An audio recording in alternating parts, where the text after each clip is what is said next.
Hey Jake, how's it going? Good, Ralph. How you doing? We're pretty good. Welcome to our show, The Sixth Estate. It's an absolute pleasure having you here tonight. So, Jake, you've inspired so many people. What encouraged you to do all this? Well, from a very young age, I wanted to be a firefighter. My dad was a firefighter. I wanted to follow in his footsteps, so I became a firefighter, and it was going good. I was a firefighter for 2 years, and then had a tragic accident. Putting out Christmas lights, it fell off my roof, and at first I didn't know what was wrong with it, and ended up having permanent nerve damage, so I lost the use of my legs. Well, that sounds like an absolute tragedy. How was it dealing with this injury at the beginning? Well, at first it was really hard. It's a really big shock, so I was really depressed. And then, after the first week or two, some of the guys from the department came down and kind of made me feel better about the situation. And at the same time, I knew that I probably wasn't going to be a firefighter again, but I would still be able to maybe work at the department doing something else with the guys. Jake wasn't able to keep his job due to his injury. He couldn't meet the requirements for being a firefighter. The station wasn't able to accommodate him in any way either. We turned to our infield expert, Stellar, as she talked to Jake's boss last week. Hi there everyone, I'm here interviewing Mary, the first chief. She was Jake's old boss. Mary, how's it going? I'm well, thank you. Jake worked with you for a couple of years. How was his job performing? He was a hard worker. His contribution to our team was very valuable. He was always able to show how passionate he was about being a firefighter and was exemplary to his fellow co-workers. We're still feeling the effects of his absence since his accident. Would you be able to kind of explain to me what happened after his accident?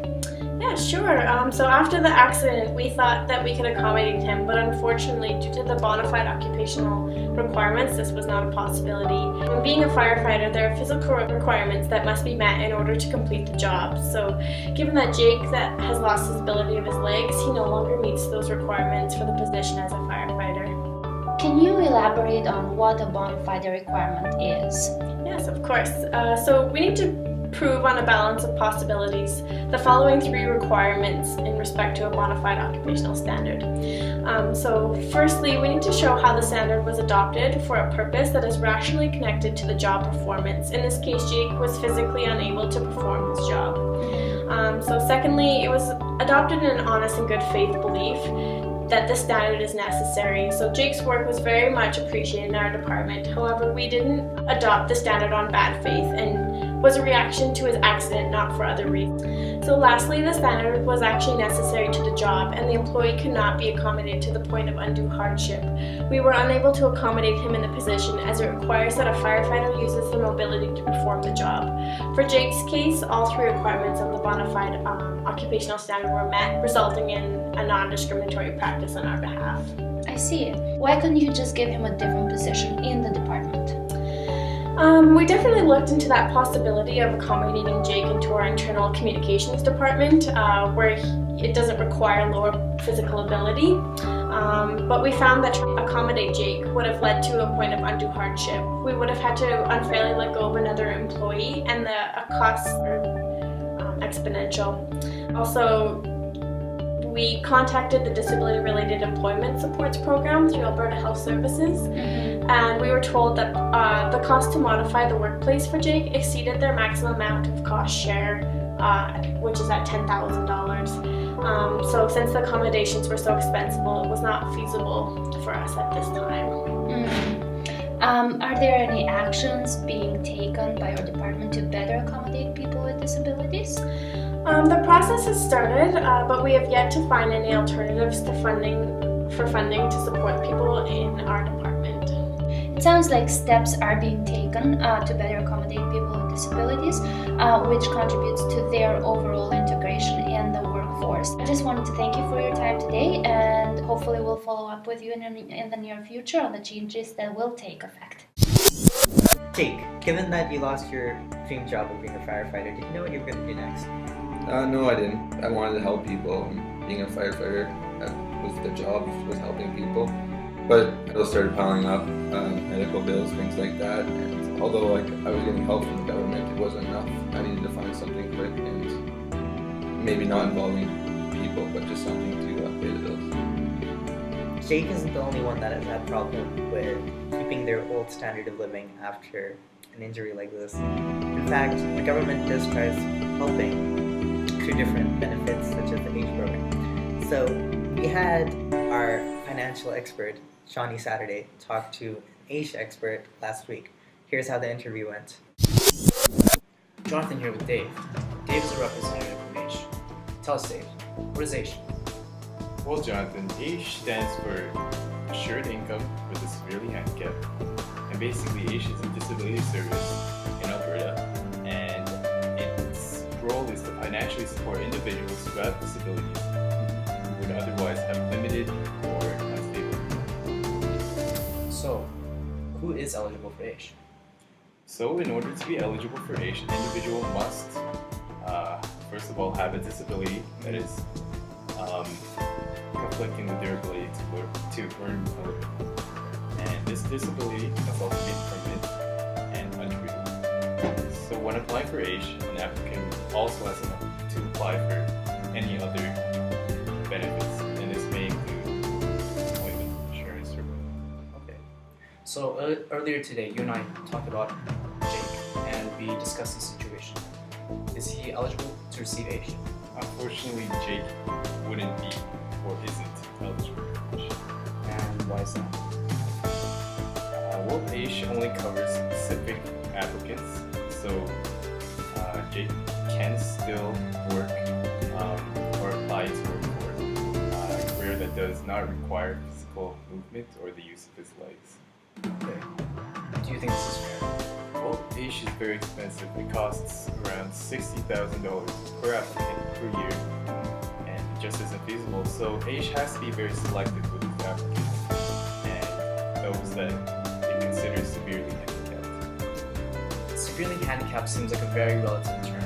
On what basis do you guys determine who is actually severely handicapped? Well, there isn't a standard per se, but we do take the eligibility process very seriously, and we do look at a lot of factors. There's a lot of criticism around this application process and who is considered severely handicapped. So let's say there's a situation where we have two individuals with differing handicaps or impairments. Who's to say one impairment or handicap or disability is prioritized over the other? Right, well that's a very fair criticism, but we have to understand that AGE is a service that caters to those who are not able to sustain themselves due to their disability. So while we do understand that other impairments and disabilities can be very debilitating and very difficult, an individual who is able to sustain themselves and have a substantial financial income or the opportunity for a substantial financial income or medical treatment would be considered less of a priority than those that do not have these options. Okay. So for those who aren't eligible for AGE, what other services are there? There are other services in AGE, and these constitute employment insurance and vocational. So for those individuals who aren't eligible to receive funding from AGE, what other services are out there for them? Other services may include employment insurance, vocational rehabilitation, and if you're eligible and receive these benefits, however, you are not eligible for AGE. Can you briefly describe these services? Employment insurance essentially provides a certain amount of money based on the previous income to compensate for the lack of work.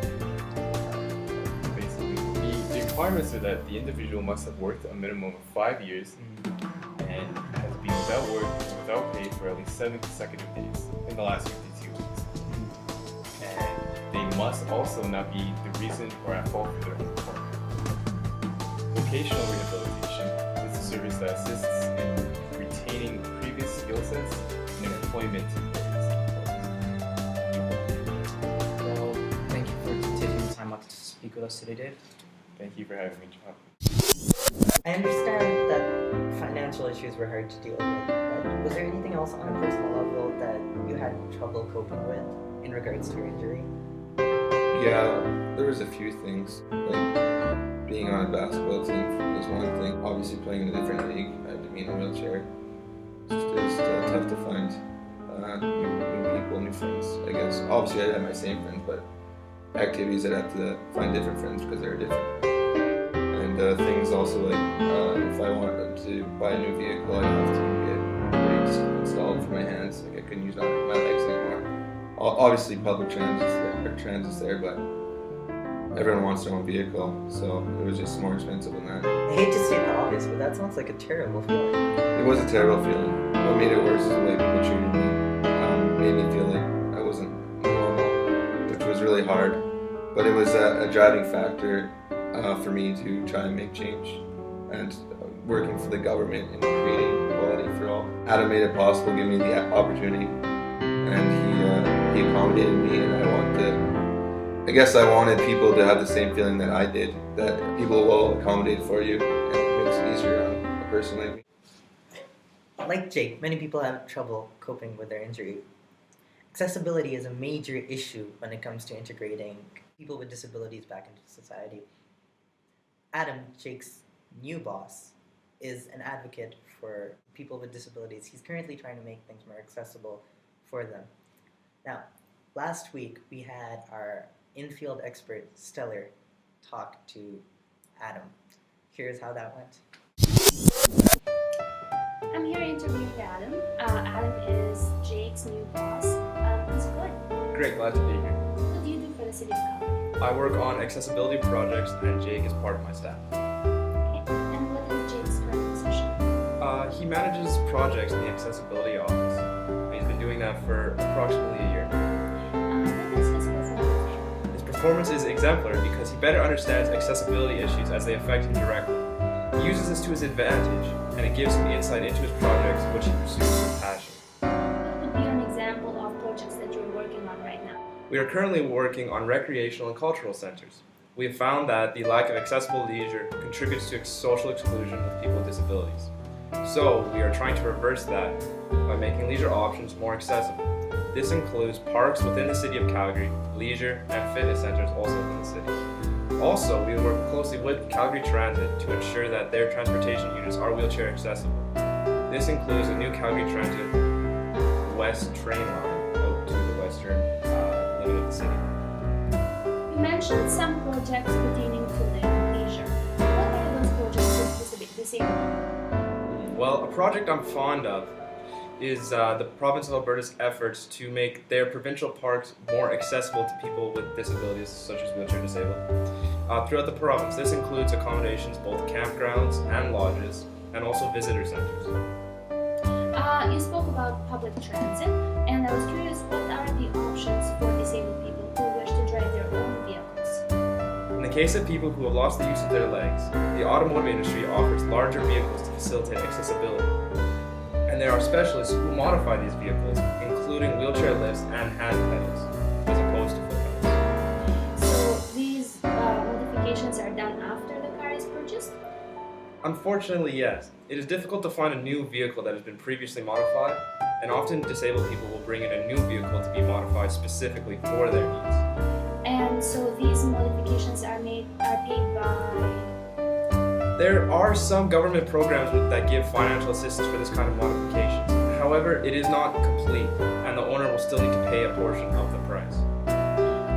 So that means that any car a disabled person buys has an additional cost of the necessary modification. Don't you think this puts them at a financial disadvantage? Yes, I do. However, a car is a luxury item, and we do have other options for public transportation in Calgary. But I do see the disparity between able-bodied and disabled-bodied people, and this shows that there are still areas in which we can improve equality between human beings regardless of their disability. Obviously, we've seen many changes with respect to equality issues. In your opinion, has the world achieved an acceptable standard of equality for disabled people?